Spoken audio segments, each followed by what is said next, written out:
Assalamualaikum warahmatullahi wabarakatuh.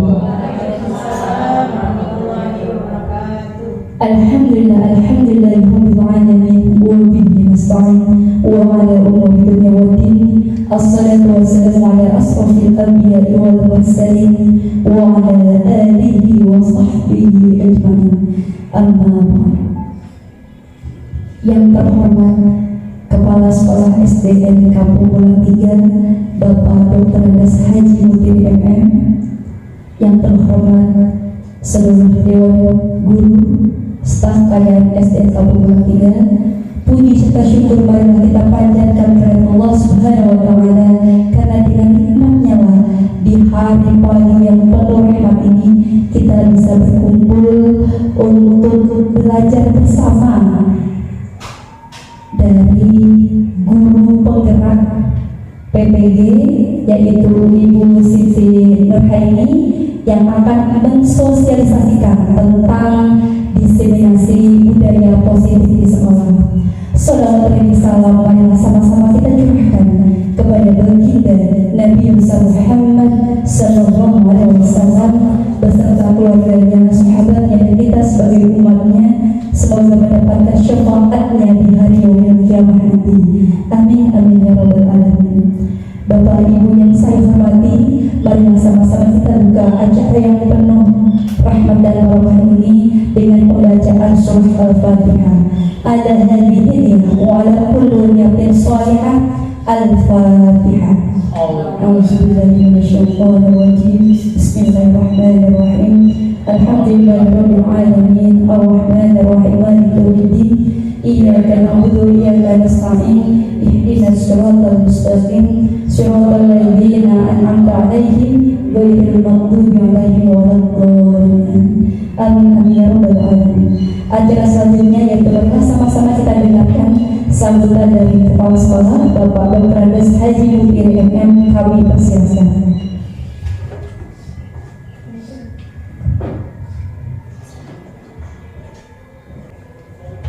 Bismillahirrahmanirrahim. Assalamualaikum warahmatullahi wabarakatuh. Alhamdulillahirabbil alamin wa bihi nasta'in ala umuri dunya waddin. Shalatu wassalamu ala asrofil anbiya'i wal mursalin wa ala alihi wa sahbihi ajma'in, amma ba'd. Yang saya hormati Ibu Siti Nurhaini SAG selaku guru penggerak yang melaksanakan kegiatan sosialisasi pada kesempatan hari ini, Bapak Ibu guru peserta sosialisasi yang saya hormati, alhamdulillah puji syukur kita panjatkan kepada Allah Subhanahu wa Ta'ala bahwa pada hari ini kita bisa berkumpul bersama dalam rangka sosialisasi budaya positif di lingkungan sekolah yang merupakan bagian dari pelajaran dalam rangka mencapai status menjadi guru penggerak yang merupakan program pemerintah pada tahun ini. Jadi patut kita bersyukur atas apa yang kita laksanakan pada kesempatan hari ini, dan mudah-mudahan materi yang disampaikan oleh Ibu Siti Nurhaini ini akan merupakan bagian dari pencerahan bagi kita sebagai guru yang setiap hari bekerja di sekolah. Salawat dan salam semoga senantiasa Allah curahkan kepada junjungan Nabi kita Nabi Muhammad SAW, pada keluarganya, sahabatnya, dan kita yang senantiasa selalu mengikuti dalam perjuangannya. Bapak Ibu yang saya hormati, bahwa tuntutan zaman saat ini makin kuat, teknologi makin tinggi, sehingga setiap guru harus menguasai teknologi ini. Pembelajaran tidak saja dilakukan melalui tatap muka, tapi pembelajaran juga bisa lakukan secara online. Inilah yang harus dan terus diupayakan oleh Bapak Ibu guru dalam rangka peningkatan kompetensi Bapak Ibu guru masing-masing. Salah satu yang diprogramkan pemerintah itu adalah masalah status guru menjadi guru penggerak. Nah, guru penggerak ini adalah terobosan baru bahwa seorang guru penggerak memang harus mampu menggerakkan teman sejawatnya dengan ilmu-ilmu yang diketahui dan dimiliki, bahkan ya dengan panduan yang mungkin Bapak Ibu guru belum pernah mengikuti, karena materi guru penggerak itu ada yang yang belum diketahui oleh ibu sekalian. Maka dengan kegiatan sosialisasi ini mungkin ibu guru bisa mengetahui dan bisa menerapkannya nanti dalam kegiatan pembelajaran di sekolah, khususnya di SD Kampung Bulak 3 ini. Jadi sekali lagi saya atas nama kepala sekolah mengucapkan terima kasih bahwa Ibu Siti Nuraini ini sudah bisa masuk ke guru penggerak, dan harapan saya tidak hanya satu-satunya Bu Siti Nuraini, yang lain yang masih muda, yang masih fresh, yang mampu menguasai IT juga menyusul, ya, supaya ini program ini memang harus dikuasai yang lain. Apalagi Bapak Ibu sekalian teladani, ya, ikuti perkembangan, ya, apapun yang mungkin memang sudah dijadikan program pemerintah pada tahun ini, ya. Pak Ibu yang saya hormati, saya sangat tertarik dengan materinya adalah menyebarkan pemahaman dan pengalaman penerapan budaya positif. Nah, ini perlu Ibu kuasai, Ibu ketahui budaya-budaya positif apa saja yang memang harus kita tanamkan di sekolah.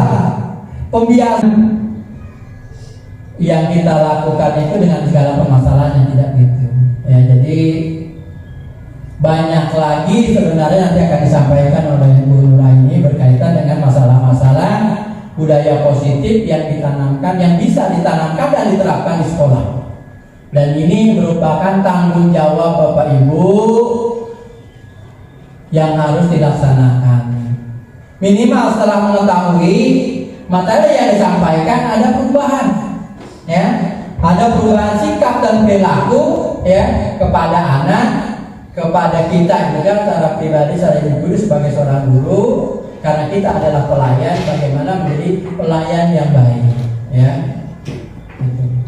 Jangan sekali-kali kita melakukan budaya tradisional, ya, memukul anak, ya, mungkin mencubit anak dan sebagainya.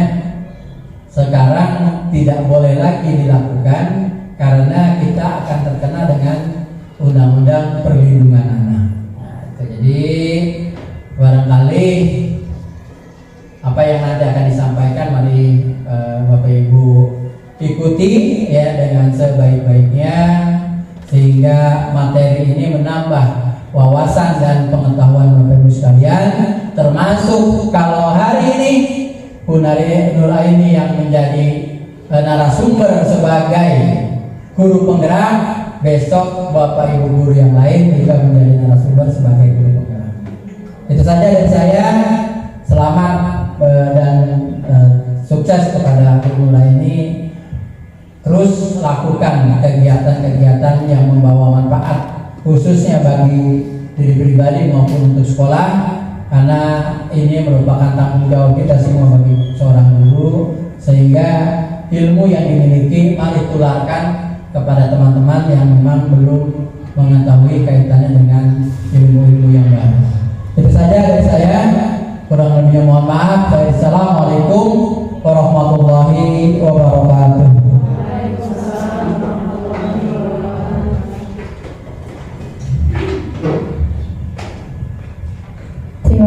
kepada Bapak Dr. Anies Haji Menteri MM atas sambutan dan arahannya. Selanjutnya, marilah sama-sama kita dengarkan penjelasan langsung dari calon guru penggerak PPG Angkatan 7 yang hari ini akan mensosialisasikan tentang diseminasi budaya positif di sekolah. Kami persilakan kepada Ibu Siti Nurhayni SAG.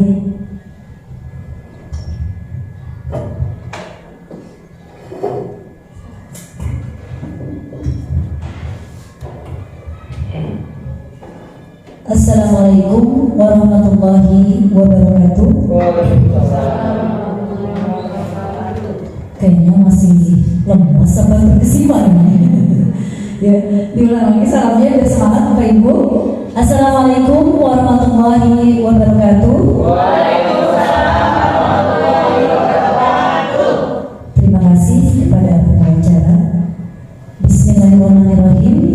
Alhamdulillah, puji syukur kehadirat Allah Subhanahu wa taala yang mana pada hari ini saya mengemban tugas sebagai guru penggerak, yaitu akan mensosialisasikan budaya positif di sekolah yang mana mudah-mudahan insya Allah bermanfaat buat rekan guru sejawat dan juga di lingkungan sekolah kita. Mudah-mudahan bisa dilaksanakan setiap hari di sekolah kita dan dibudayakan di sekolah kita dengan budaya positif yang secara terus-menerus kita jalankan di sekolah. Insya Allah, Bapak Ibu yang saya hormati, sebelumnya mohon maaf apabila mengganggu tugas dan juga waktunya. Mohon dibukakan pintu maaf yang seluas-luasnya. Saya mohon bantuannya untuk memberikan motivasi kepada saya. Saya juga akan memberikan motivasi juga kepada Bapak Ibu. Kita di sini bukan saya bisa berdiri di sini, tapi kita belajar bersama. Ya, insya Allah mudah-mudahan dengan niat kita belajar bersama untuk menjalankan tugas kita sebagai guru dan juga harus ditiru dengan murid-muridnya atau siswa-siswanya, mudah-mudahan ilmunya bermanfaat untuk kita semuanya. Amin amin ya rabbal alamin. Yang terhormat kepada Bapak Kepala Sekolah Bapak Monhiri, yang terhormat kepada Bapak Ibu yang sudah meluangkan waktunya di ruangan ini, yang mudah-mudahan insya Allah pertemuan kita pada hari ini mudah-mudahan diberikan keberkahan, khususnya adalah ilmunya. Semoga ilmunya kita bisa terapkan di kelas masing-masing dan juga di sekolah kita yang sangat-sangat kita cintai, yang akan memberikan kemajuan buat sekolah kita SD Kampung Belang 3. Untuk itu saya ingin mensosialisasikan diseminasi budaya positif di sekolah. Perkenalkan, udah kenal kali ya Bapak Ibu. Tidak usah seperti pembicara di yang lain kan, perkenalkan saya namanya ini. Jangan terlalu tegang juga Bapak Ibu. Biasa aja, boleh senyum, boleh sambil minum, silahkan ada sedikit ya biar tidak ngantuk ya. Dan di sini saya akan bukan menyebarkan pemahaman yang tidak baik, kita akan menyebarkan budaya-budaya positif yang ada di sekolah kita. Next, benar. Dan kita di sini semuanya insya Allah guru hebat. Tidak ada guru yang senior, tidak ada guru yang senior, tidak ada guru yang bisa segala macam bisa. Tapi di sini kita belajar, semua guru hebat. Insya Allah kita bisa berkolaborasi, saling mendukung, bersemangat, saling menyemangati satu dengan yang lainnya. Kalau saya ada kekurangan, Bapak dan Ibu menyemangati saya, begitu juga sebaliknya. Jadi intinya kita berkolaborasi demi mewujudkan sekolah kita, sekolah yang melaksanakan budaya positif. Insya Allah di sekolah yang sangat kita cintai ini. Kalau misalkan di sekolah kita udah deh gak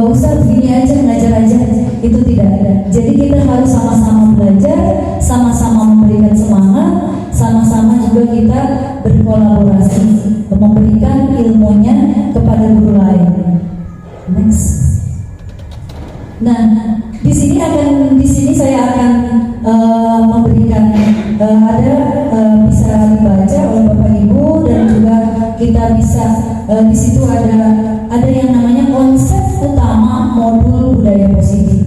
Jadi ada perubahan paradigma belajar, disiplin positif, kebutuhan dasar manusia, motivasi, perilaku manusia, posisi kontrol, restitusi, keyakinan kelas, dan juga segitiga restitusi. Banyak banget nih Bapak Ibu, kita mau apa? Ini semuanya harus dibahas. Mudah-mudahan waktunya cukup, dan insya Allah semuanya akan memberikan antusias di dalam pembelajaran ini. Di sini saya berdiri bukan berarti bisa, ya, di sini saya juga sama-sama belajar. Mari sama-sama kita koreksi apabila saya ada kesalahan, tolong dikoreksi Bapak Ibu. Apa sih budaya positif itu Bapak Ibu? Coba Bapak Ibu, apa ya budaya positif? Kayak apa sih budayanya? Ada yang bisa menjelaskan sebelum saya jelaskan? Apa sih? Apa itu budaya positif? Apa ya Bapak Ibu? Ayo semangat dong. Kebiasaan baik. Oh, kebiasaan baik. Terus apa lagi ya? Sikap-sikap positif. Sikap-sikap positif. Ya, sikap atau tindakan positif. Terus apa lagi Bapak Ibu? Bu Bibi? Boleh? Budaya salah satu kebudayaan di Indonesia yang sifatnya positif untuk mempersatukan negara Indonesia. Oh iya boleh. Itu dalam arti luas ya di Indonesia. Dan ya. Jadi budaya positif itu budaya yang menyeluruh. Jadi semuanya harus dijadikan budaya. Jadi secara terus menerus. Gitu. Ada lagi Bapak Ibu? Ya, kegiatan baik. Kegiatan baik, ya betul ya. Jadi banyak sekali budaya positif yang diterapkan di sekolah yang berhubungan. Mungkin kita selama ini apa sih ini seperti apa sih di kelas, ini harus kayak apa di kelas, gitu ya Bapak Ibu ya.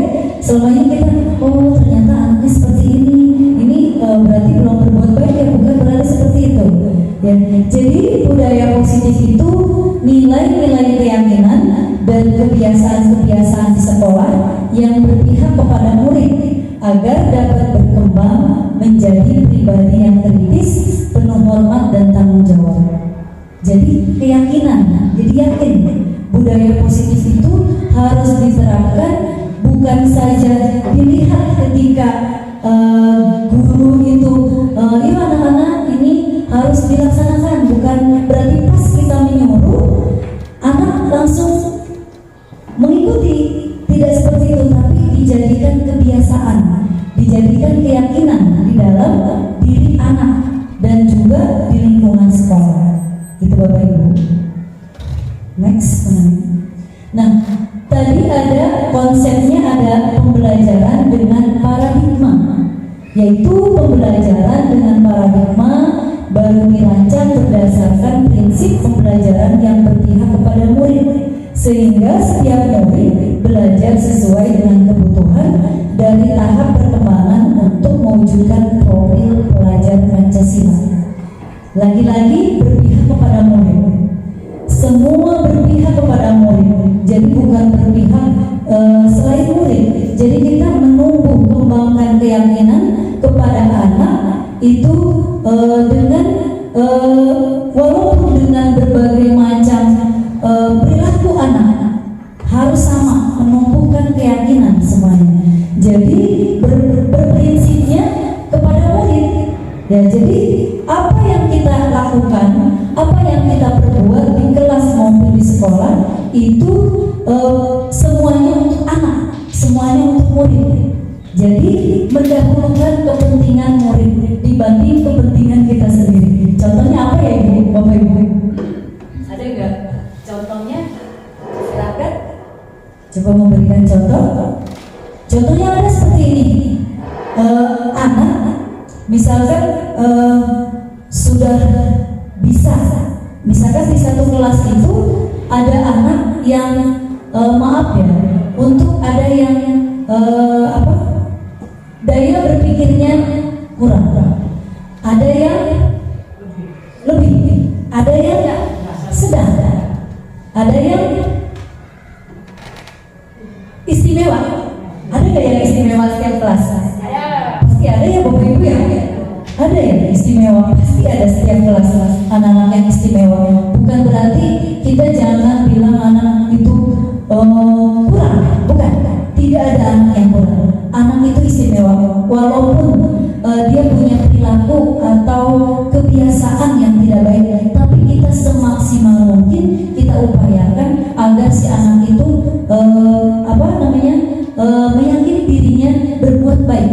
Walaupun anak itu pada dasarnya semua anak itu sama pada prinsipnya. Anak-anak itu dilahirkan, kita sebagai guru, anak dilahirkan harus kita tuntun. Walaupun pembawaan dari orang tuanya berbeda-beda, tapi dengan kita sebagai guru di sekolah, kita harus yakin walaupun anak itu sudah dibilangin berkali-kali tetap aja begitu. Jadi kan ya kita kalau kayak gitu Bapak Ibu, sudah ada perasaan ngeluh kita ya kalau seperti itu. Tapi kita tidak, walaupun ada ngeluh, tapi kita harus meyakini bahwa si anak suatu saat bisa baik atau bisa berperilaku yang baik. Ya, bukan berarti kita menilainya dari prestasi Bapak Ibu. Bukan prestasi anak yang akan kita tonjolkan, walaupun itu perlu. Tapi yang penting akhlak atau tingkah laku anak. Berbuat baik dulu dengan hal-hal kecil sebenarnya. Nah, di sini ada yang keduanya, konsepnya yaitu disiplin positif. Disiplin positif, penerapan disiplin positif, tujuan disiplin positif. Ada disiplin positifnya, ada penerapannya, juga ada tujuannya. Tujuan positif itu apa? Penerapannya itu bagaimana? Dan juga disiplin positifnya itu seperti apa? Disiplin positif yaitu merupakan suatu cara penerapan disiplin tanpa kekerasan dan ancaman yang dalam praktiknya melibatkan perilaku komunikasi efektif antara guru dan murid. Bapak Ibu, pernah nggak kita di kelas, bahkan sering mungkin ya kita hukum, ya bahkan disentil. Sekarang tidak boleh seperti itu, walaupun dulu juga tidak boleh sebetulnya. Semuanya tidak boleh kekerasan yang kita terapkan di sekolah, walaupun kita sejengkal apapun, sekesal apapun, kita tidak boleh tangan kita yang itu. Kita terus berupaya nasihat kepada anak. Jadi tidak dengan tangan, tidak dengan suara yang keras, ya tidak dengan ancaman. Kalau nggak masuk setiap hari ibu berani nilainya, misalnya seperti itu Bapak Ibu. Ada seperti itu masih ada ya? Mudah-mudahan tidak ada di sekolah kita. Tetapi pada umumnya merupakan suatu penerapan disiplin. Jadi diterapkan dulu di dalam diri anak. Nah, di situ ada penerapan disiplin positif. Penerapan disiplin positif mengajarkan murid untuk memahami konsekuensi perilaku yang mereka lakukan sehingga murid dapat menghemat dirinya sendiri dan tanggung jawab dengan lingkungan dan pribadinya masing-masing. Jadi si anak punya konsekuensi, yang punya menghormati dirinya, tanggung jawab dengan dirinya. Kalau saya berbuat ini di sekolah, kalau berbuat ini saya di lingkungan, akan bagaimana dengan diri saya? Jadi seperti itu. Jadi konsepnya seperti itu. Diterapkan dulu disiplin positif di dalam diri si anak. Ya. Kembali lagi kita ke tujuan disiplin positif. Tujuan itu untuk apa sih? Disiplin positif, Bapak Ibu? Untuk apa? Supaya tertib, menumbuhkan karakter, betul? Dan apa lagi, Bapak Ibu? Tujuannya kecil ya, punya terus guys. Gak apa-apa, nanti dibacakan saja. Nah, tujuannya adalah merupakan salah satu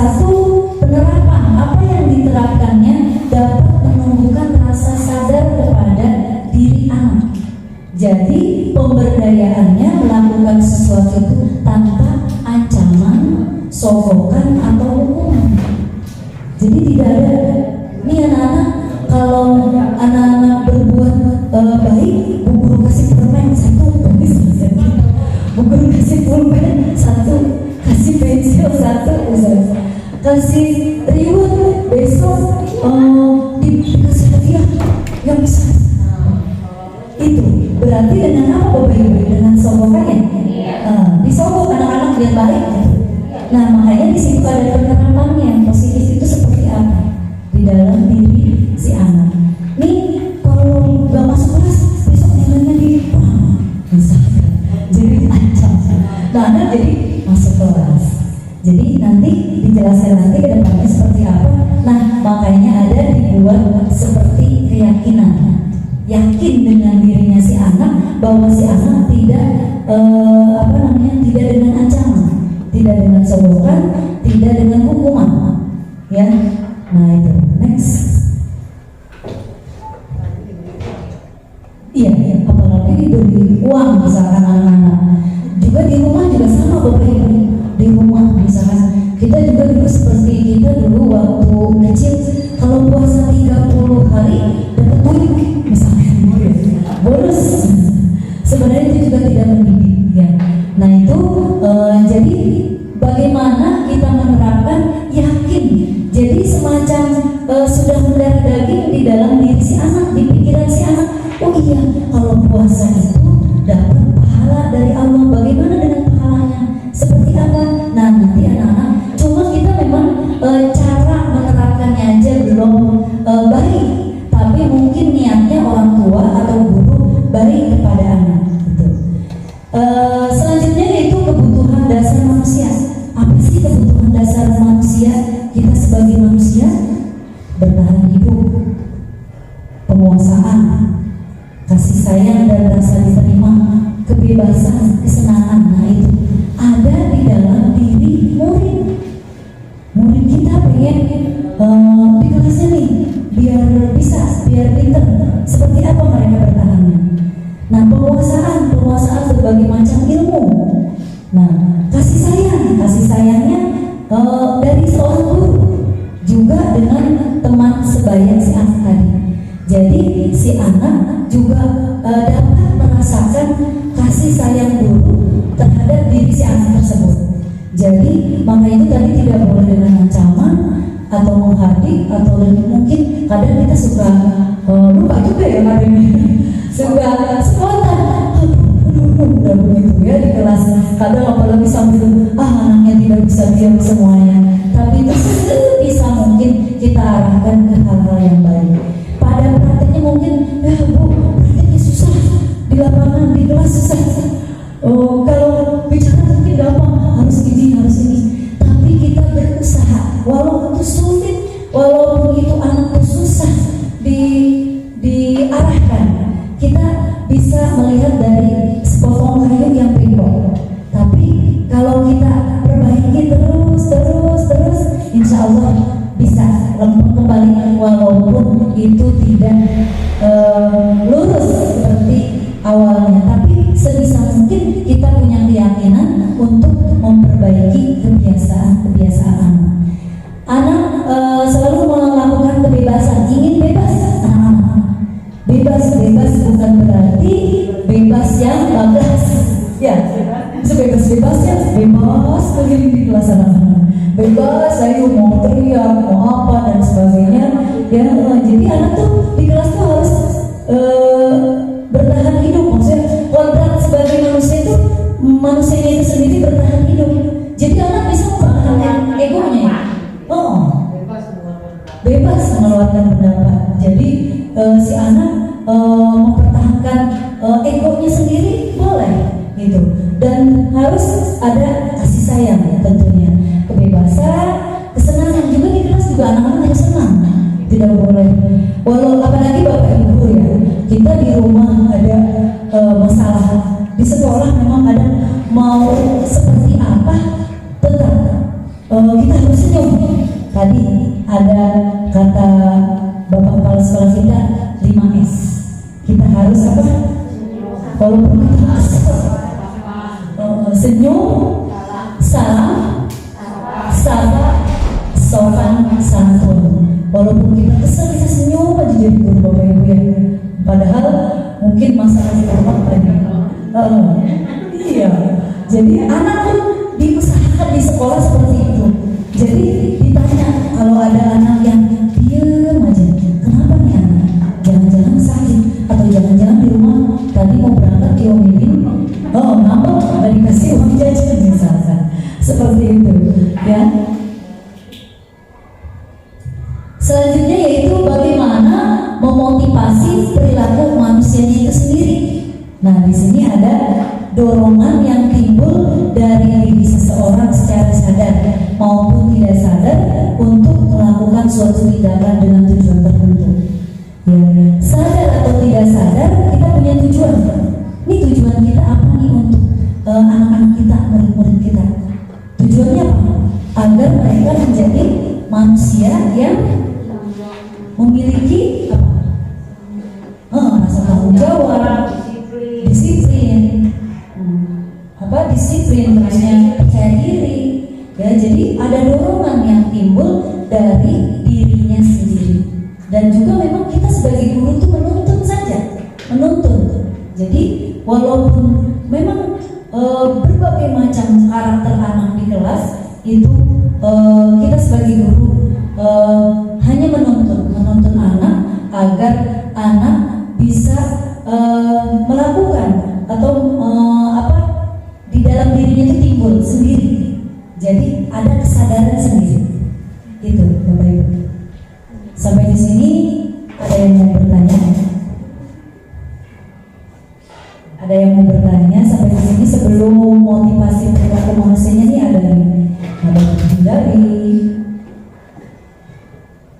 Ada yang mau bertanya? Nanti season pertanyaan aja ya. Mungkin harus selesai dulu dibahas baru boleh bertanya. Iya.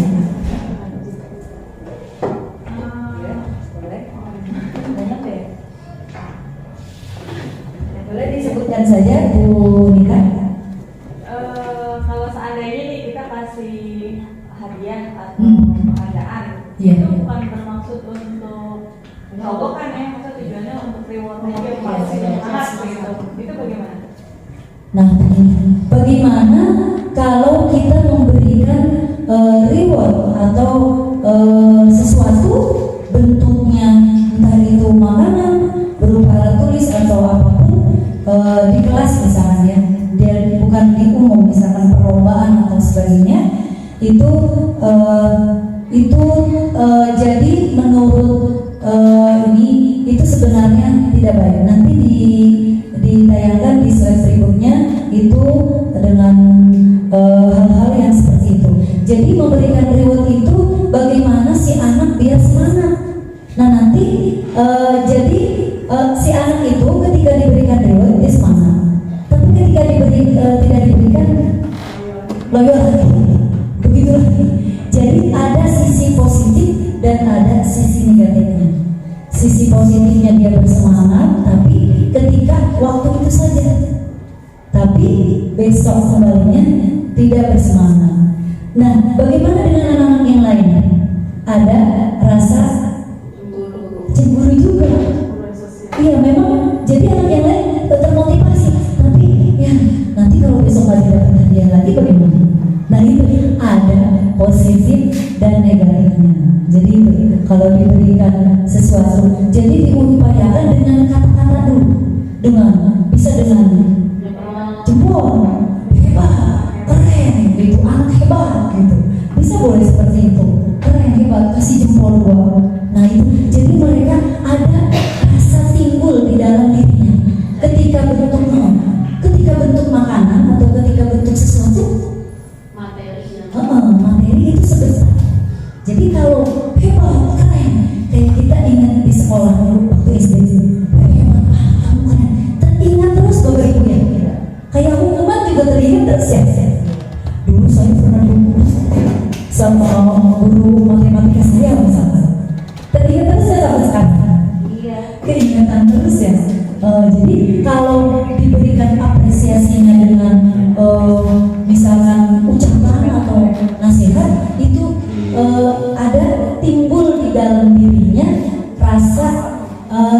jawab, rasa yakin. Jadi dia semangatnya bukan dengan diiming-imingi hadiah. Ya, jadi memang itu merupakan hal yang kurang baik, tapi memang itu sudah membudaya kadang, ya. Tapi sebisa mungkin kita sebagai guru juga motivasinya dengan bicara dulu, ngomong dulu sama anak dengan emot atau dengan apresiasi, ya. Ayo anak-anak, biar anak yang lain semangat, gimana caranya?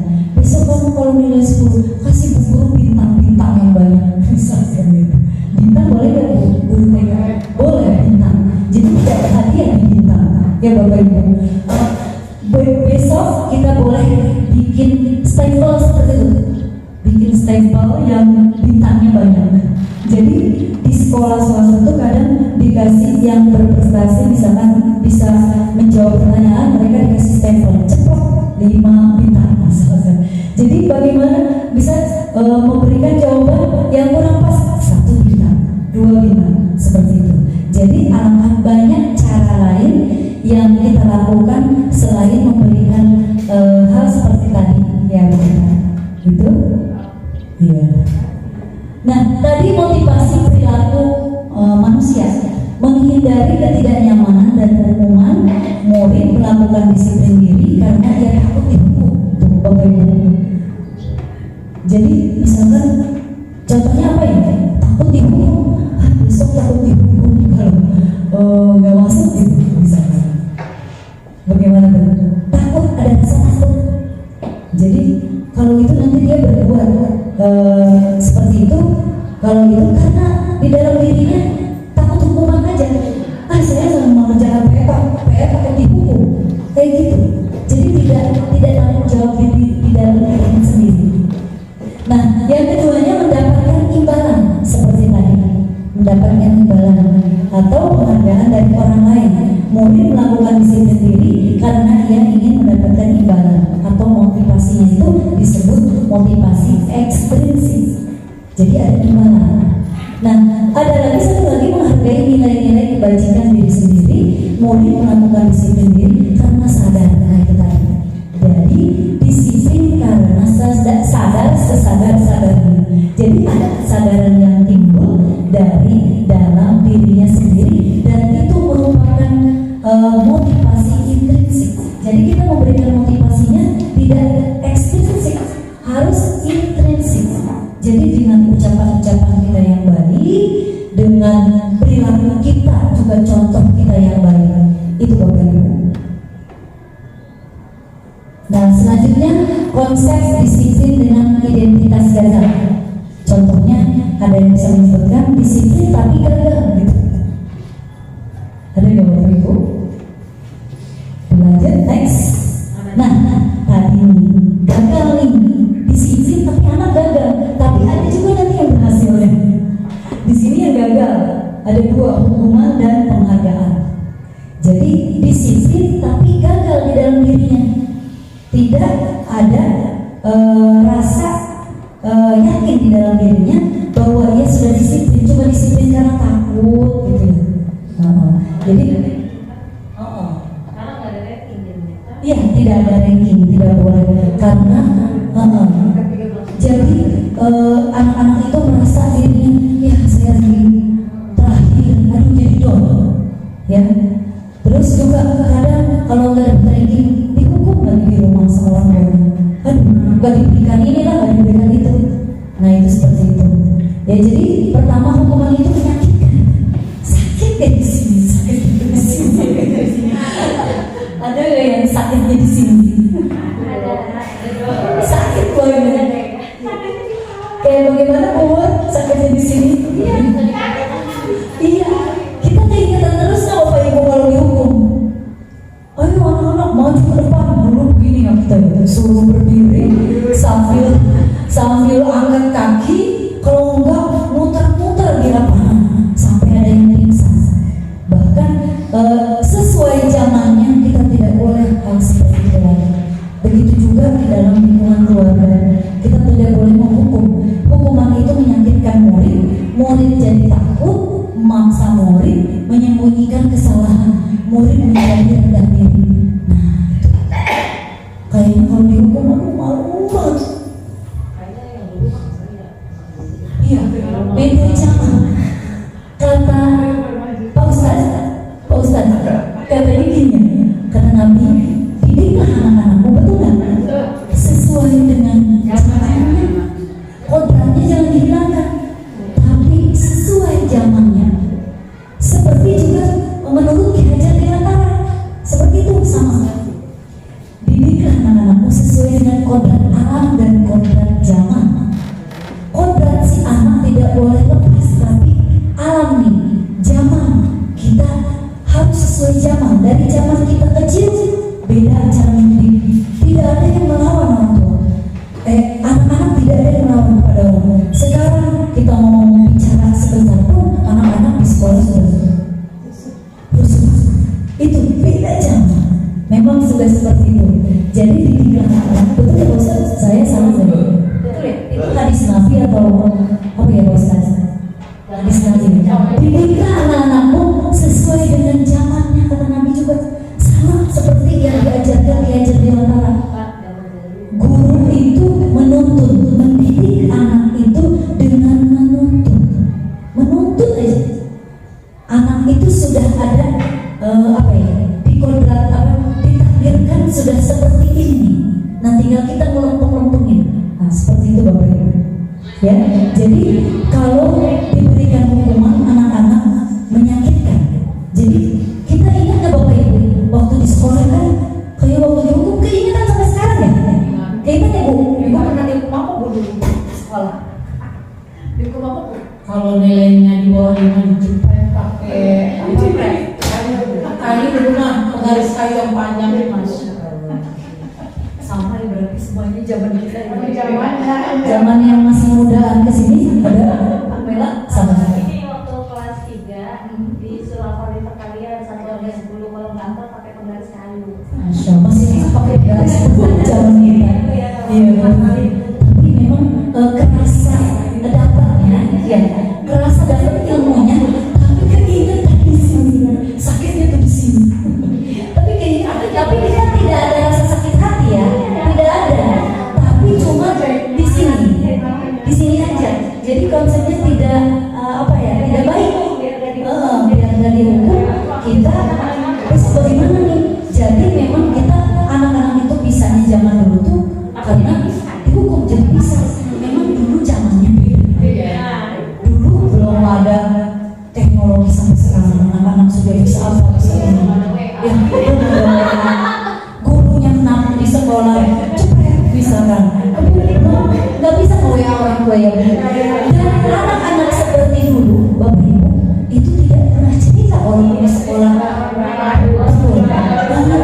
Bahkan sama orang tua biarin aja. Betul deh? Iya. Nah itu dia tadi, kembali kepada zaman anak sekarang dengan zaman sekarang anaknya zaman dia gadget semuanya, jadi itu terpengaruh zaman ya. Yang kedua dengan penghargaan tidak efektif ini yang gagal ya Bapak Ibu, disiplinnya gagal. Disiplin gagal Bu, yang sukses belum nanti. Disiplin gagal itu penghargaan juga, jadi tidak efektif, merusak hubungan atau ada rasa iri, mematikan kreativitas buat yang lain ya Bapak Ibu, mematikan kreativitas anak-anak yang lain. Coba bayangin kalau misalkan merusak hubungan dengan sesama temannya, jadi timbulnya marah ya. Bukannya positif dia mau lebih baik, lebih maju, tapi positifnya marah, ngiri. Bahkan ada anak gara-gara dia temannya berprestasi, akhirnya di jalan diapain, dikeroyok atau apa, nah itu tidak baik. Jadi disiplin tapi gagal. Nah setelah kita tahu, kita terapkannya mudah-mudahan tidak seperti itu lagi. Ya jadi menghukum dengan sistem ranking. Kenapa sih dari kurikulum 2013 ya tidak ada ranking yang saat lagi sekarang? Jadi tidak ada ranking, jadi semua anak tuh hebat. walaupun dia punya kekurangan, berbagai macam kekurangan, iya, dari EQ-nya, dari cara dia berpikir, cara dia bergerak, bertindak, tingkah semua dinilai, tapi itu tidak menjadikan si anak rendah diri. Jadi itu akan merampas hak menghargai diri. Jadi dimana betul memang naik ya. Selama ini kita salah juga ya menerapkan, karena memang dilema dengan seperti itu. Tapi kecuali anak itu mempunyai kemampuan daya pikir yang kurang, dan semuanya kurang. Bahkan ada anak yang sangat istimewa di kelas. Iya. Tapi kalau dia rajin sekolah, itu masih banyak nilainya yang perlu kita berikan kepada dia. Terutama kita motivasinya rajin aja. Kamu rajin datang ke sekolah ya nak, nanti nilainya insya Allah baik. Tapi bukan berarti nilai yang baik dengan dia merasa dirinya dihargai, dia merasa dirinya termotivasi. Oh iya, anak saya kan gak bisa, apalagi orang tua ya Bapak Ibu. Di sini ada di kelas 3 Bu Inaya, baby, itu kita selalu harus memberikan semangat. Ilham di kelas 3, Dimas ya Bu Nita di kelas 3, itu sebenarnya anak Masya Allah luar biasa. Saya awal-awal mungkin banyak kita sekali dosa kepada murid-murid ya Bapak Ibu, banyak sekali kesalahan-kesalahan kita terhadap anak. Tapi dengan saya belajar dari CGT ini, saya introspeksi diri juga. Ya Allah, kemarin saya berbuat tidak baik kepada anak itu. Bahkan saya sampai sedih melihat mereka. Ya Allah, mereka tuh sebenarnya bisa semangat. Ada bahwa awal-awal waktu 2 sebelum COVID itu saya memang suka kadang. Mungkin Bapak dan Ibu lain juga mengancam, bahkan kita membentak. Tapi setelah kesini-sini berpikir, Masya Allah, ternyata ini luar biasa. Apa yang luar biasa Bapak Ibu yang saya dapatkan setelah saya menerapkan seperti itu setiap hari, setiap saya masuk, bahkan tidak diberikan tugas, dia minta. Saya lagi di kelas yang lain, dia minta, Bu, dia kasih aku, Bu, aku nulis. Oh, suaranya kan kurang jelas, maaf. Nah itu Ilham sama Dimas. Saya disampaikan ke sana, di kelas sana. Ibu saya, nah setelah diterapkan, emang anak-anak yang luar biasa itu memang harus didekati, jangan sampai dibentak.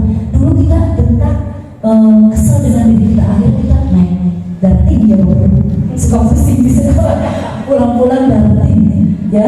Jadi kan ada Dimas itu Ilham luar biasa banget. Setelah saya terapkan, dia waktu saya datang, setelah itu datang dilihat ya, datang baru parkir motor Dimas, Ilham, terutama Ilham. Kalau Dimas kadang jarang masuk ya Bu, ya kadang-kadang. Ilham, Masya Allah, dia salaman yang pertama, buru-buru dia salaman. Coba kalau dia udah dideketin tuh dia gugus langsung. Ketika pulang luar biasa langsung. Motor saya ditarik kan, kalau kita mau keluar dari parkiran itu tidak bisa mundur gitu ya Bapak Ibu. Buru-buru ditarik, anak yang lain gini. Maksudnya rasa ini tuh ada.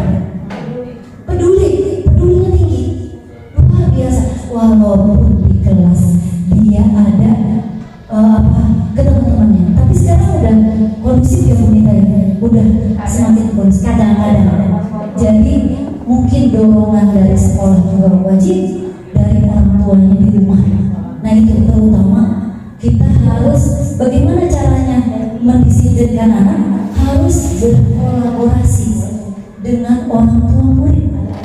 Nah, iya, jadi kita harus bicara dengan orang tuanya selalu dan kepada anaknya itu terus. Bukan berarti anak itu harus nilainya 100 atau apa, itu tidak. Itu nilai yang beberapa. Yang pertama adalah tingkah laku, terutama itu. Ya Bapak Ibu, itu tadi hukuman dan penghargaan yang gagal. Ada lagi konsep disiplin identitas sukses. Disiplinnya sukses nih. Tadi yang gagalnya ada memberikan hukuman, memberikan penghargaan. Sekarang yang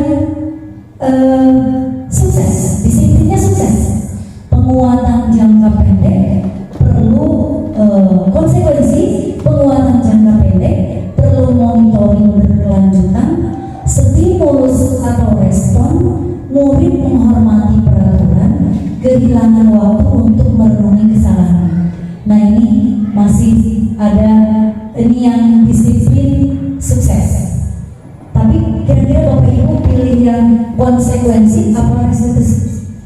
Sebelum saya jelaskan, coba dicermati Bapak Ibu.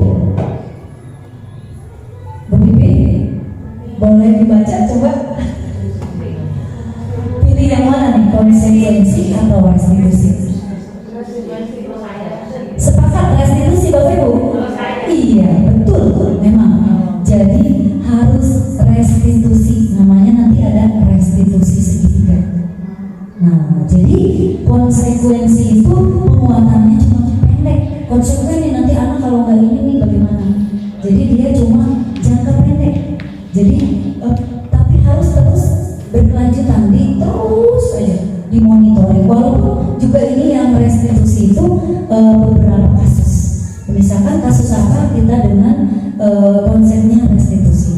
Jadi murid menghormati peraturan saja. Tadi konsekuensi seperti itu.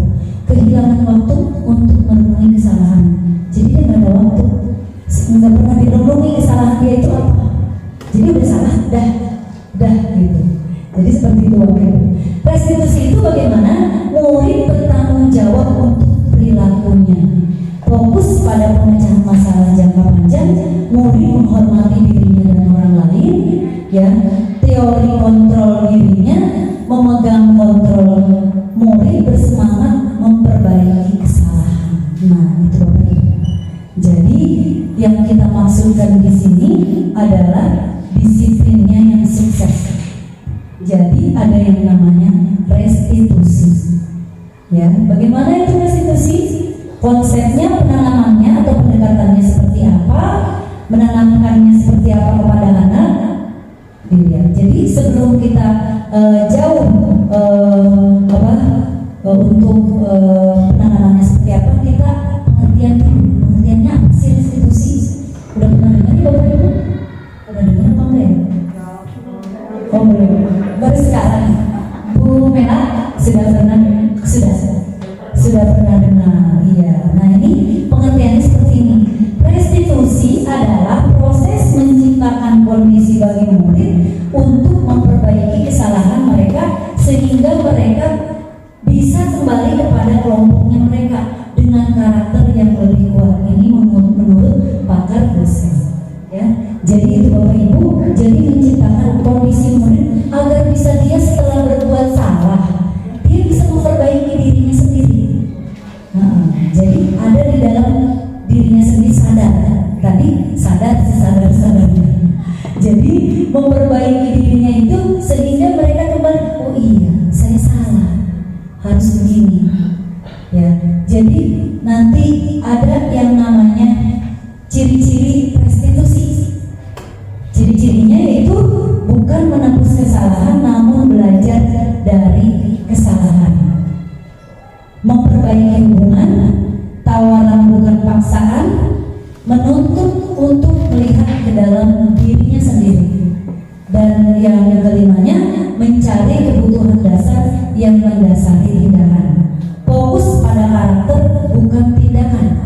Menguatkan dan menjadi solusi. Nah itu Bapak Ibu ciri-cirinya. Jadi seperti itu. Kita tidak membahas satu persatu dari keseluruhannya. Kita langsung kepada kasus. Contohnya apa ya? Sebelum saya buka kasusnya, Bapak Ibu contohnya kasusnya apa? Anak-anak salah. Selama ini kita perlakukan anak seperti apa ya Bapak Ibu kalau terlambat datang sekolah? Langsung ditegur atau bagaimana? Atau langsung diomelin? Bagaimana?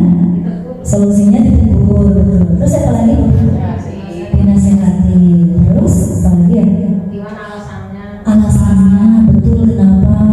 Pastinya masing-masing individu anak pasti punya alasan. Ada alasan dirinya sendiri, ada juga alasan dari orang tua yang tidak membangunkan ketika mau masuk sekolah Bapak Ibu ya, terlambat. Ada juga mereka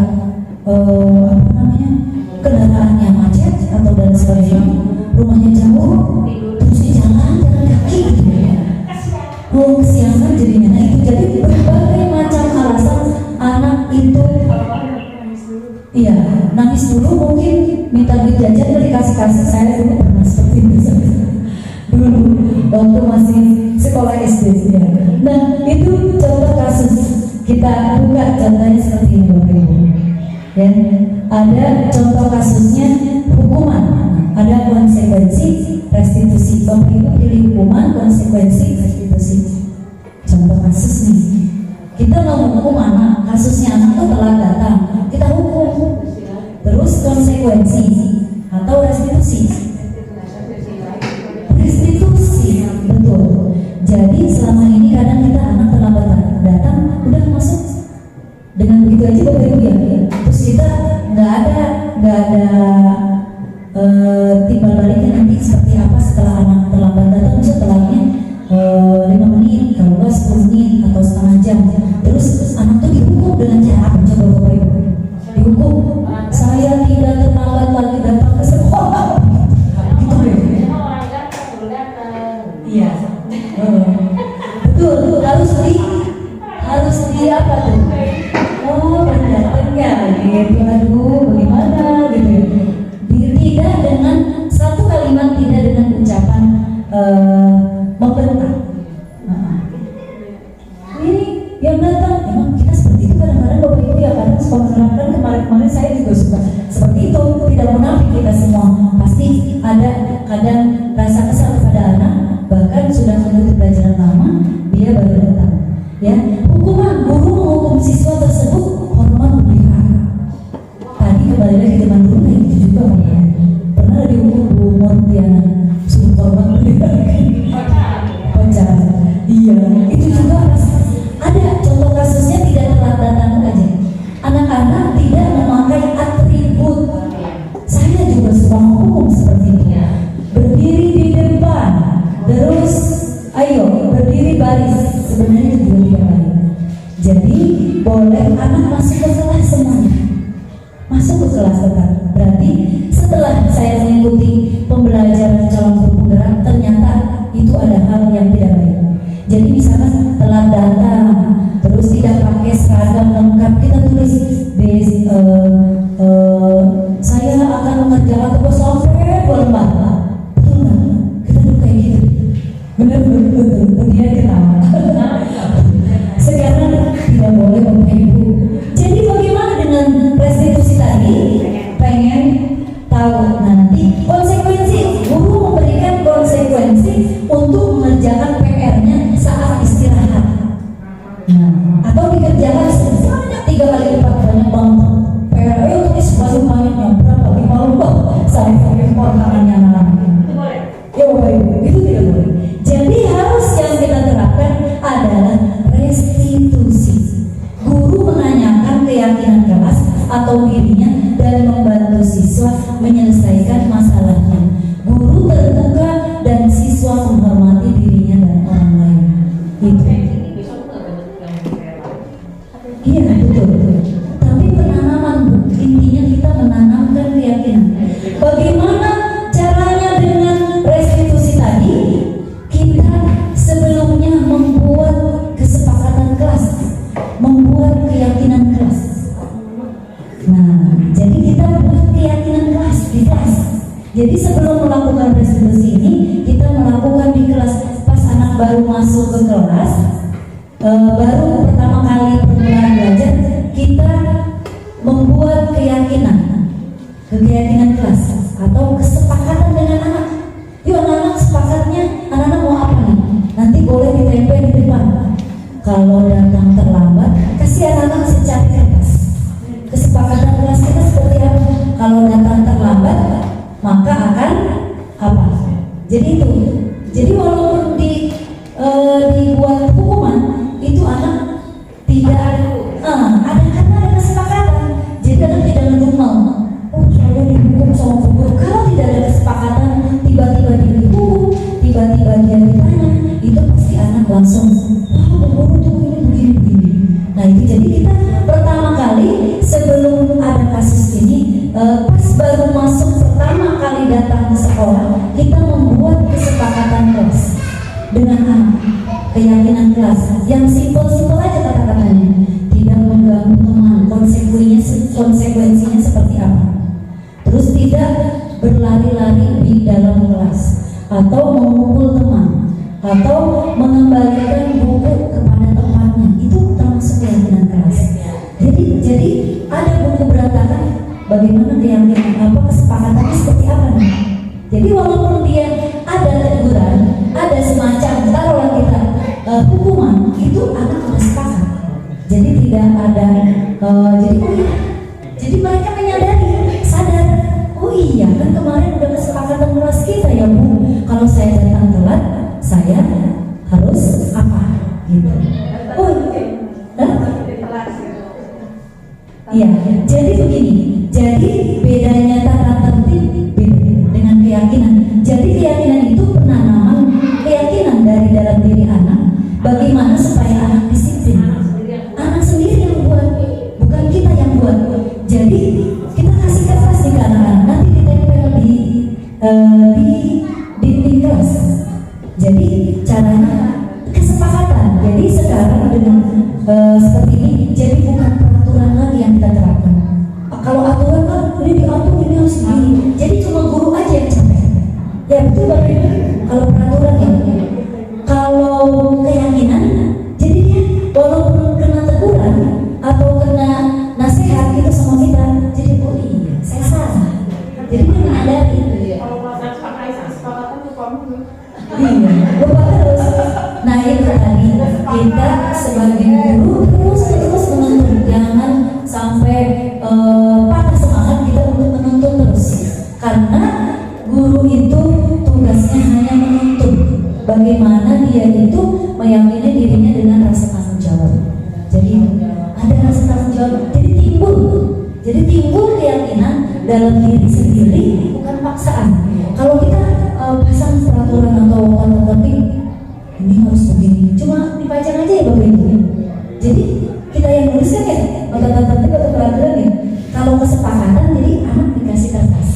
Sepakatnya anak maunya apa di kelas, seperti apa dalam belajar atau misalkan dalam berbuat dan bertindak semua. Jadi keseharian anak itu kita pantau dengan namanya keyakinan. Jadi timbul secara secara sadar tidak sadar mereka paham dengan dirinya. Jadi tidak ada paksaan dari guru. Kan kita udah sepakat kemarin. Kita udah bikin kesepakatan kelas ini kayak gini nih misalnya. Kesepakatan itu kita harus kayak gini ya. Nah itu jadi ada penanaman atau keyakinan dari dalam dirinya sendiri. Yakin mereka, insya Allah kalau kita berupaya terus untuk mendorong semangat anak, insya Allah akan bukan berarti anak itu harus nilai 100 ya, bukan nilai. Jadi penanaman dalam diri si anak yang ditanamkan oleh kita terus nilai betul ada pada kenyataannya, tapi kita membiasakan hal-hal yang baik atau budaya positif mulai dari hal yang kecil, mulai intinya kepada akhlak, betul, perilaku manusianya. Pada dasarnya manusia itu punya perilaku yang ada yang menyimpang, ada yang baik, ada yang di kelas bagaimana dan sebagainya. Tapi kita bisa menuntut, ya, jangan bisa sendiri, susah penerapannya, ya dicoba terus kita belajar, ya itu Bapak Ibu. Kayaknya ngantuk cuaca seperti ini. Boleh berdiri dulu Bapak Ibu biar semangat. Ya, tepuk-tepukan ya. Boleh berdiri biar ngantuk. Ya. Boleh berdiri dari dulu ya, tapi saya tidak tayangkan gitu ya. Kita tepuk aja.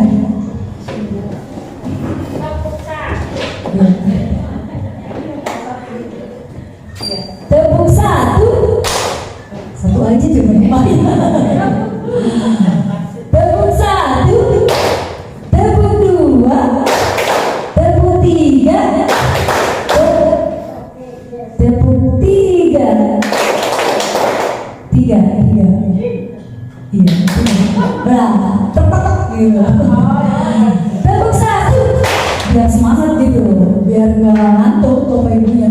Tepuk 2, ya. Tepuk 3, tepuk 4,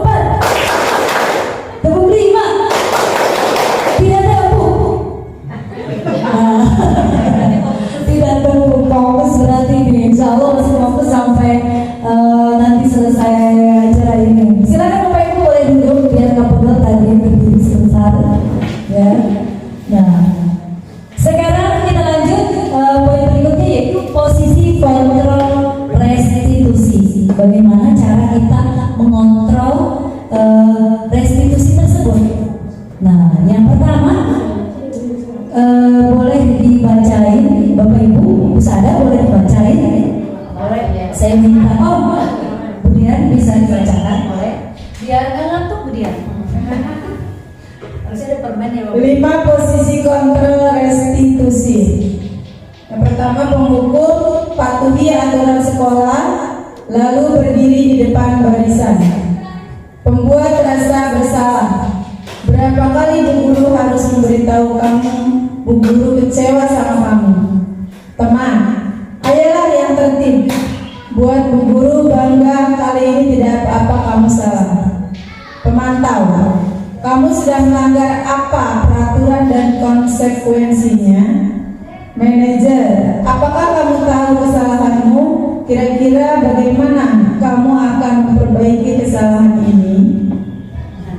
Bapak Ibu, 5 posisi kontrol restitusi.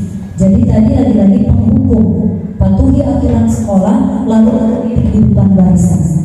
Itu namanya menghukum. Itu tidak boleh. Kira-kira Bapak Ibu pilih penghukum, teman, manajer atau pemantau atau pembuat rasa bersalah? Pilih yang mana Bapak Ibu? Yang paling baik yang akan kita terapkan di masing-masing kelas. Sebagai teman gitu. Yang mana? Bapak Ibu bisa dipilih, boleh memilih, harus memilih. Yang baik itu yang mana? Yang paling terbaik. Kalau saya teman dan manajer deh. Bu Murtiana teman atau manajer? Nah, ada yang mau pilih apa lagi? Tidak boleh pilih dua katanya Bu. Ini satu saja. Jadi salah satu. Manajer, boleh. Ya, tadi ada teman, ada manajer. Nah, kita penghukum. Penghukum, jadi kita sebagai guru tidak boleh menjadikan diri kita sebagai penghukum. Misalkan ini, patuhi aturan kamu nanti ini, nggak boleh. Ini harus balik paling depan. Seperti itu, jadi itu sifatnya penghukum. Apalagi dengan suara yang lantang kepada anak. Ada lagi pembuat rasa bersalah. Berapa kali sih nak Bu Guru bilangin? Nanti kalau Ibu bilang berkali-kali, katanya nanti Bu Guru kecewa deh, nanti Bu Guru dimanggil kepala sekolah deh. Nah begitu, itu nggak boleh juga Bapak Ibu. Jadi nanti Ibu kena sidang deh, nanti Ibu kena ini deh. Nah itu seperti itu tidak boleh. Jadi berapa kali sih Bu Guru bilangin sama kamu, nakal banget ya nak? Gitu. Nah itu kesel banget ya Bapak Ibu, betul nggak? Betul ya, kita spontan betul. Spontan. Nah setelah tahu, mungkin kita bisa terapkan tidak seperti itu lagi, pelan-pelan. Bahkan memang kita kadang tidak bisa mengontrol diri kita sendiri. Ya, spontan itu bagaimana spontan? Gitu. Sudah guru bilang ini kali-kali, betul ya Bu? Iya. Betul tiap hari ya Bu. Apalagi guru kelas 1. Betul ya Bu? Iya, betul. Itu kerasa banget sama dalam diri kita. Ternyata kita tuh tidak boleh seperti itu Bapak Ibu. Ya tidak baik untuk masa jangka panjang untuk si anak di sini di dalam diri anak. Jadi tidak seperti itu. Jadi membuat dia down. Nah teman, sebagai teman, ayolah nak yang tertib, buat Bu Guru bangga, biar kali ini tidak apa-apa deh, kamu sana Bu Guru maafin seperti itu. Oh iya kadang seperti itu. Kalau udah jadi gitu, betul ya? Kali ini nggak apa-apa deh kamu salah, nanti besok-besok yang salah lagi ya. Itu juga nggak boleh teman. Jadi ada rasa, tidak ada rasa tanggung jawab di dalam dirinya untuk memperbaiki kesalahan dia. Tidak, nanti besok lagi begitu. Apalagi sebagai teman, kita guru sebagai teman tidak boleh juga. Jadi kenapa? Tidak ada rasa hormat si anak. Jadi malah suka ngeledek sama guru bahkan. Ya, jadi seperti itu Bapak Ibu. Jadi sebagai teman tidak, sebagai pembuat rasa bersalah, penghukum juga tidak boleh. Pemantau, kamu sudah melanggar apa peraturan dan konsekuensinya. Jadi kayak gitu. Lihat perhatikan, udah seperti ini, kamu ini bisa dengan suara lembut. Jadi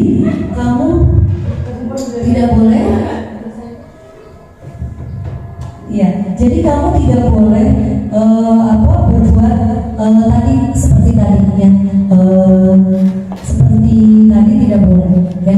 Nah, untuk yang terakhir adalah manajer. Nah, itu dia. Restitusi itu harus seperti itu. Awalnya kita buat keyakinan kelas dulu Bapak Ibu. Jadi ada step by stepnya. Jadi ada, oh iya, dari buat keyakinan kelas dulu dan kita kembalinya langsung kepada tadi restitusi, ya. Nah, itu namanya apa?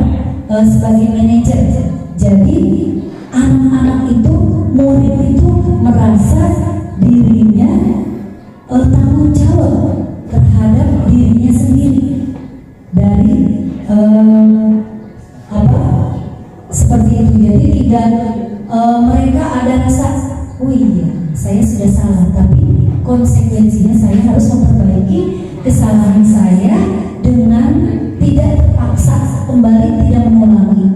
Ya, memang itu jangka waktunya panjang, lama. Jadi tapi membekas dalam diri si anak. Jadi membekas dari dalam diri sendiri si anak tersebut. Ya, jadi seperti itu Bapak Ibu, membekas karena apa? Karena tidak ada hukuman, tidak ada sebagai teman, tidak sebagai pembuat ancaman gitu ya, tidak rasa bersalah gitu. Jadi anak-anak tuh gurunya itu harus bilang seperti ini. Apakah kamu tahu kesalahanmu nak? Kira-kira apa sih? Bagaimana sih kamu akan memperbaiki kesalahan kamu? Nah itu tanyanya seperti itu, balikin ke anak lagi. Jadi kamu sudah berbuat salah, nah bagaimana kamu memperbaiki kesalahan kamu? Gitu. Hah? Di bagaimana Bu? Tadi karena dari awal kita sudah membuat kesepakatan kelas, kalau dia salah harusnya seperti apa? Jadi itu Bu. Jadi dia boleh.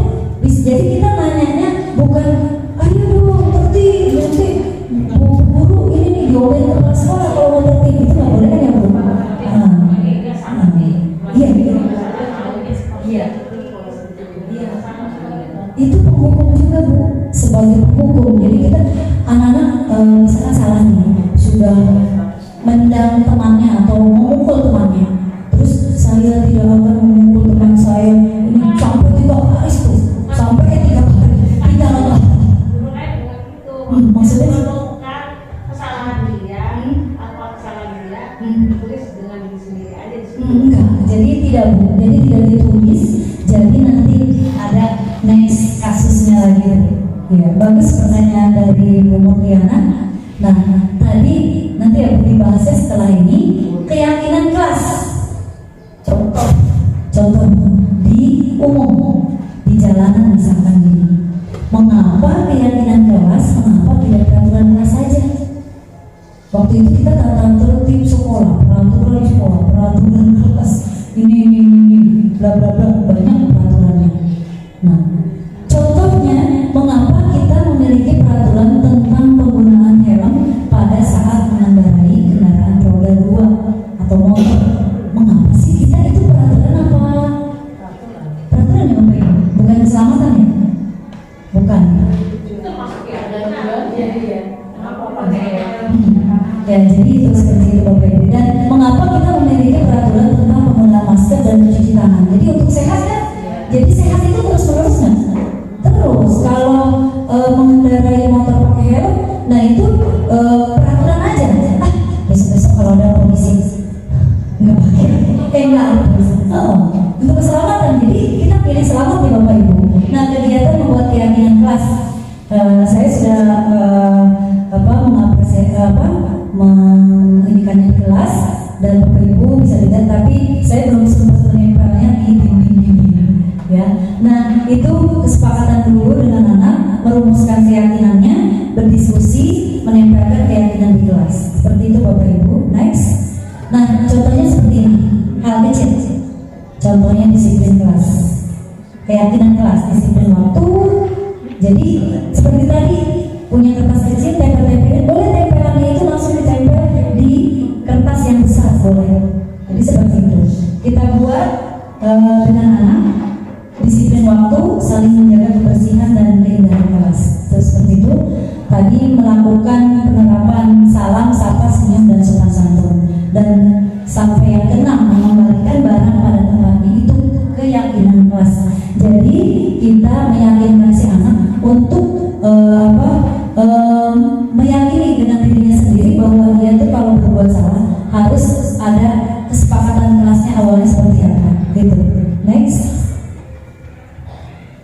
Bagaimana pembentukan keyakinan kelas? Tadi lebih abstrak, berupaya pernyataan universal, sedikit saja agar mudah diingat. Dikit aja dulu. Yang paling urgent di kelas itu seperti apa? Bapak Ibu yang mengetahui di kelas masing-masing. Ya, semua warga kelas sekolah dilibatkan. Jadi semua anak dilibatkan. Jadi tidak ada yang dilibatkan. Kalau peraturan kita bikin Bapak Ibu ya, dibuat Bapak Guru kan, Bapak Ibu guru kan, ini tidak boleh, ini tidak boleh. Tapi keyakinan kelas dibuat secara bersama. Nah ini tadi kita pilih restitusi. Ya, jadi awalnya segitiga restitusi, validasi tindakan yang salah, menanyakan keyakinan atau menstabilkan identitas. Seperti itu Bapak Ibu. Next. Nah, dalam penerapan disiplin positif, hendaknya guru memiliki standar kepribadian, profesional dan sosial yang baik, di mana guru mampu berefleksi pada posisi kontrolnya saat ini bagaimana perjalanan dirinya sebagai seorang among. Tadi betul Bu, sebagai manajernya. Nah, tadi kita udah ada beberapa poin sebagai teman, sebagai penghukum kita yang paling memposisikan diri kita adalah guru sebagai manajer yang menuntut murid-muridnya menjadikan insan yang mandiri, merdeka dan bertanggung jawab. Itu sesuai dengan standar nasional pendidikan. Jadi begitu Bapak Ibu. Jadi kita terus saja menuntut, jangan sampai bosan. Intinya kita membudayakan budaya positif di sekolah secara terus-menerus. Jangan sampai gurunya bosan. Udahlah anak ini susah diatur. Tidak seperti itu. Pasti bisa. Saya sudah menerapkannya kepada Ilham, Pebi juga di kelas 3 dan Dimas juga seperti itu.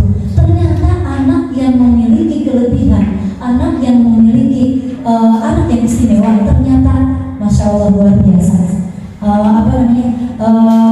Pedulinya lebih tinggi ternyata. Betul. Jadi ada pendekatan. Jadi terus Pebi juga. Iya, di mana pun itu Masya Allah salaman, menyapa, Pebi luar biasa. Betul. Tata tertib sekolah bisa dibuat dari keyakinan kelas. Iya, jadi bisa. Iya. Jadi seperti itu. Kalau tata tertib itu kan di aturan saja. Kalau kesepakatan bersama nih. Kalau ada sesuatu di anak salah, nah kan ini kamu udah sepakat. Ayo konsekuensinya apa? Gitu kan ya Bapak Ibu. Walaupun kita menghukum, taruhlah kita menghukum dengan yang baik, itu pasti mereka sadar.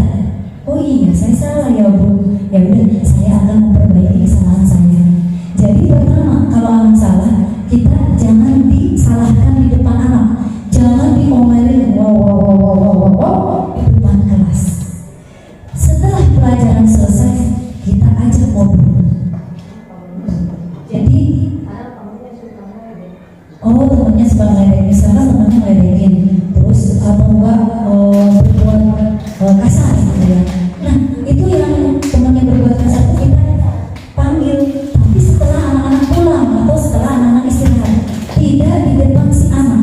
Jadi kalau di depan si anak, menjadikan diri si anak down, menjadikan diri anak malu, menjadikan diri anak buat yang lain nanti seperti itu. Misalnya kita kan namanya amanah, pasti dengan suara tinggi atau dengan berbagai macam cara kita biar anak itu tidak berbuat seperti itu. Pertama kita ajak ngobrol, kenapa sih nak kamu seperti ini? Apa sih masalahnya? Tanya masalahnya. Kenapa kamu suka nantang-nantang teman? Kenapa kamu suka ini sama teman kamu? Ternyata dia ada masalah di rumah dengan orang tuanya. Jadi kita bisa menanyakan sebabnya anak kenapa berbuat seperti ini. Ya Bapak Ibu, nanti jangan setelah kita tahu, makanya setelah saya mau belajar di CGP, bukan berarti saya bisa. Saya semampu saya mungkin bisa menerapkan apa yang saya dapatkan ilmu di calon guru penggerak. Ya jadi dirubah sedikit. Oh iya, kita udah salah ya. Oh iya, jadi kita sadar. Ya jadi kita, oh iya selama ini saya berarti kepada anak kurang mampu, belum jadi guru yang baik gitu. Ya Bapak, jadi menyadari diri kita sendiri. Anak pun kalau salah menyadari dirinya sendiri. Jadi itu yang utamanya, kuncinya itu menyadari dirinya sendiri dan yakin akan kemampuan dirinya. Jadi dia bertanggung jawab. Jadi seperti itu. Ada yang mau ditanyakan setelah ini? Iya boleh, silakan. Kan kita terapinya nih naik terus pas udah kelas 5 dia belum bisa baca nih ya. Masuk SMP, di SMP dipulangkan itu ya karena dia belum bisa baca itu bagaimana? Itu tugas guru menuntun terus. Sebenarnya tidak boleh dipulangkan atau itu tidak berarti. Nah itu mungkin kesalahan. Pada kenyataannya kita sangat miris ya Bapak Ibu. Anak-anak yang tidak bisa apa-apa, padahal mereka juga ada kemampuan sebenarnya. Kemampuannya ada, cuma tidak digali. Tapi kita tidak boleh sebagai guru di sekolah manapun tidak boleh mengeluarkan anak yang punya kelebihan. Mungkin anak-anak yang punya kelebihan tertentu, mungkin anak-anak yang istimewa tadi seperti Feby, Dimas, Ilham, itu mereka mungkin punya kemampuan yang lain. Tapi kita terus berupaya sebisa kita menuntun. Tugas kita guru hanya menuntun dan tidak bisa membentuk anak. Jadi tuntun anak sesuai dengan kodrat zamannya. Itu Bapak Ibu. Jadi kita sebisa mungkin kita arahkan ke hal-hal yang baik. Itu jadi tidak boleh satupun guru atau sekolah atau instansi manapun tidak boleh membuatkan anak gitu Bu ya, membuat anak tidak tidak berguna jadinya ya Bapak Ibu. Kasihan sekali mereka, miris betul. Memang pada kenyataannya masih saja ada sekolah-sekolah yang tidak bisa menerima, padahal ada juga banyak sekolah yang menerima mereka. Jadi mereka bisanya di apa? Ternyata mereka bisa IT, ternyata mereka bisa menggambar, melukis, bahkan di sekolahnya. Jadi kita memberikan ilmu kepada anak tidak disamaratakan, harus bisa ya. Jadi seperti itu Bapak Ibu.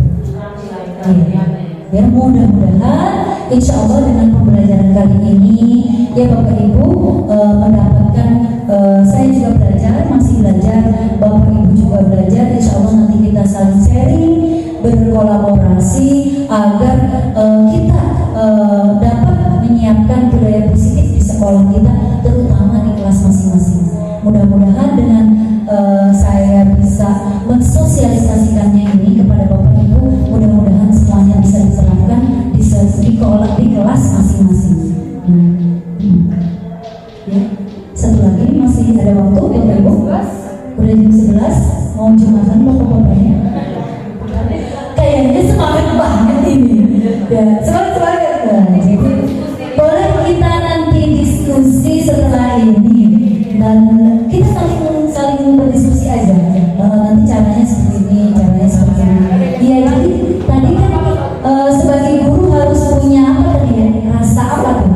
Ada rasa sebagai guru. Nah, itu harus punya, jangan ada emosi. Pokoknya mau anak berbuat apapun kita sayang, belas kasih. Nah, itu Bapak Ibu ya.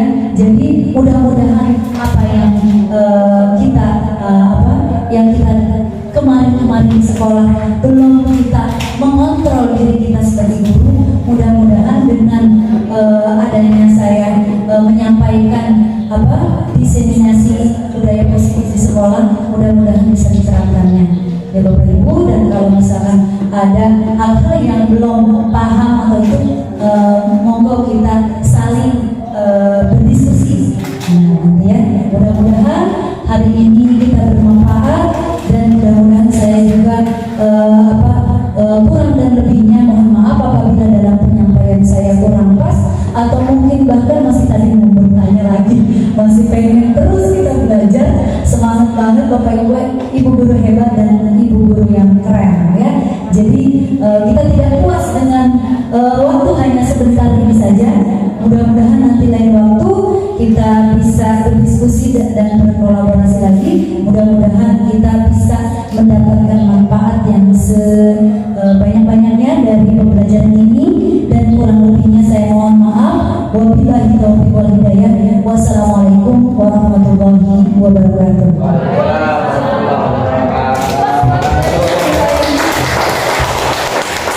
Oke, terima kasih